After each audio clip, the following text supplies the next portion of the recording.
All right, let's get ready to start our last video lesson in the Instagram unit. And this one is going to be called Color Lookup. So what I'm going to be showing you is kind of like the photo filter, but even better.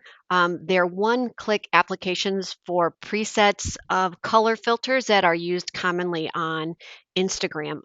It was applied into the Photoshop program a few years ago as kind of a response to the popularity of Instagram. So let's go ahead and get started by opening up a photo. Any photo of your choosing. Ones that have more variations in colors work a little bit better with this so that you can see nice variety. So it should have good, nice contrast of colors here. So before we get started, the first thing I'm going to have you do is I'm going to have you fix the levels, but I'm going to have you do it in a different way. So this time we're going to go to image adjustments, but instead of going to levels or exposure or even brightness and contrast, we're going to go to something called curves today. So curves is a little hard to understand. If you've had the yearbook class, we do a little bit on curves as well in there. But what you need to know here is there's another histogram, just like we're used to in levels or in the brightness and contrast. What you need to know is that on this line, you've got your darks are on your left, the midtones, or I'm sorry, your darks. Okay, so these are the blacks, the darks, your midtones, your light grays, and your whites. And you control, so if I wanted to decrease the amounts of whites, I drag it down. If I want to increase the amounts of the lighter colors, so you can kind of see where you can play along and you can click and drag anywhere you want on this line. But what I'm going to show you is I'm going to show you auto. So we're going to click on auto. Oops, actually, I'm going to click cancel for a second. Let's try that again. So I'm going to click auto, and what you're going to see here is just a slight difference. So this is before, this is after. So it's another way of fixing levels. I just wanted to show you yet one more way. So if the auto doesn't work and I'm like, I think it kind of washes it out, I'm actually going to pop my contrast just a little bit more.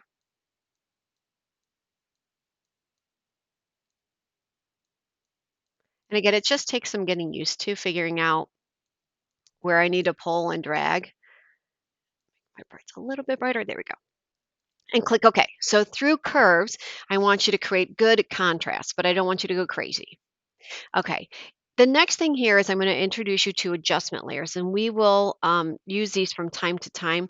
The reason adjustment layers are nice is because if I were to close this document and come back the next day, all of my changes, the colors, they're in there. So I can't undo the curves that I did. However, if you apply it as an adjustment layer, so again, we're already used to image adjustments. Okay. So everything here we can apply as a separate layer. So the layers are new. We're going to just start getting into them. But down at the bottom, there's this little button. It kind of looks like the Pepsi Cola symbol, a yin yang kind of symbol. And if you hover, it should say create new fill or adjustment layer. Click on this, and you're going to notice, oh my gosh, those are all of the things that are under image adjustments. Yep. So we're going to use a new one today. So we're going to go to color lookup. I'll be honest, I don't use the bottom two. There's three different panels here. We're going to completely disregard abstract and device link. Instead, we're just going to focus on this top one that's right up here. So if you click, and I'm just going to click on the very top one, so where it says two strip look, and you're going to see, whoa. So these are presets that Adobe has already kind of come up with color combinations. So you can scroll through. So if I'm just letting this hover, and with my mouse, if you happen to have a mouse, you can scroll through all the different presets, or you can drop down and pick from these. So stop the video, play around with this. All right, now that you're back here, so you're like, okay, I found one I like. I think it's kind of groovy. How do I get out of this thing? Well, you just close the panel. Okay. So here's why adjustment layers are so cool. Like I said, I still have the original image preserved underneath. I can turn this thing off if I choose to. I can even delete it, drag it down, and be like, if I come back tomorrow and decide I didn't like that effect after all, I'd be like, ugh, get rid of that effect. I can even tweak it. So if I double click on it, it will open that panel so I can change it still. If the next day I come back, I'm like, let's try a different one. All right, so try that. Try double clicking to reopen that panel. All right. And then the last reason I like it as an adjustment layer, because it gives you more control. Like I said, you can always delete it later. You can fine tune it, is you can even change the opacity. So up here in the layers panel, you have this term opacity. It means how see-through or not. So if I'm on the active layer, this color lookup layer, and I drop down my opacity, I can maybe soften that effect and let some of the original kind of show through. If I'm like the 100% is way too much, I can dial that down all the way down to 0 where that adjustment is completely gone. So go ahead and drop your opacity down at least a little bit, let the original show through. All right, and one last thing I'm going to show you, just because we just learned about adjustment layers and I think they're really cool and I think a lot of you will appreciate them, is you're going to click on this again. But again, this time I just want you to go to levels. We're used to levels. This is why we're going to levels. You can use any of those.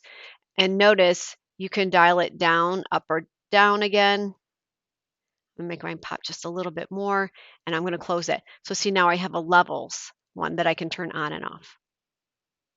Okay. So for this to be successfully done, you need a background layer and you need a color lookup adjustment layer. You do not need to do the final levels if you don't want to, but if you want to play and you want to add more adjustment layers, you can. Okay, last thing, and then we are done. We're going to save this as a JPEG because right now, because we have these adjustment layers, if I were to go to File, Save, it's going to save this as a Photoshop file.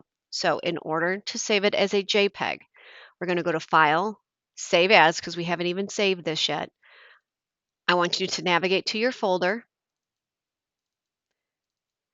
See where it says File Format? We're going to drop that down and we're going to go to JPEG, the very first JPEG. And I want you to call this Color Lookup and click Save. And that's it. That's your color lookup, your final lesson in Instagram units. I'm excited to see what you're going to do for your final project. You should be getting some further information from me regarding what exactly I'm looking for in your project now that you've done all of these practice images. Congrats!